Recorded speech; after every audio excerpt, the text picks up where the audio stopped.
हठात एमती मो सहित कौन है आ प्रभु दया मु अल्प के बंचीगली जानापी भिडियो टी लाइक जाए देखूँ। हेलो एवरीवन केमती अच्छे आपण मैंने होपफुली भलर थे।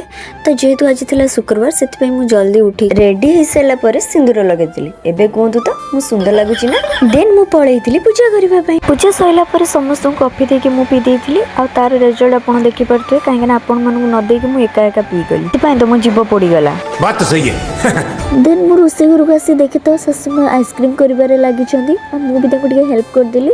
देन दी जन मिसिकी कर सारा पर फ्रिजर देन आम इवनिंग रे मार्केट पलि आसलु कहीं किसी जिनस नबार इयरिंग और कुर्ती देखुली से सब मत तो किसी पसंद है। हाँ मो देखिबारे कौन पैसा पड़ुची ना कौन। देन ये सब जिनस नहीं आम घर को पलि आसलु आसला बेले आम कलोनी फ्लोर मत बहुत सुंदर लगता। आम तो छिड़ेबा चेष्टा कर जमा भी छिड़ुनी आम तो जोर कि छिड़े देखते मोर कौन आउ कुकुर मानू के जाने कौन लगे से तो पूरा मत कामुड़ी देते जाऊ ठीक समय गोटे गाड़ी आसला से पाखक पलैली तो पूरा बंचीगली ना आज मत मेडिकल तो जावाक पड़ी। So yeah that's it's for today mini vlog hopefully आपन मानकु भल लागि दियो। Bye good night love you all.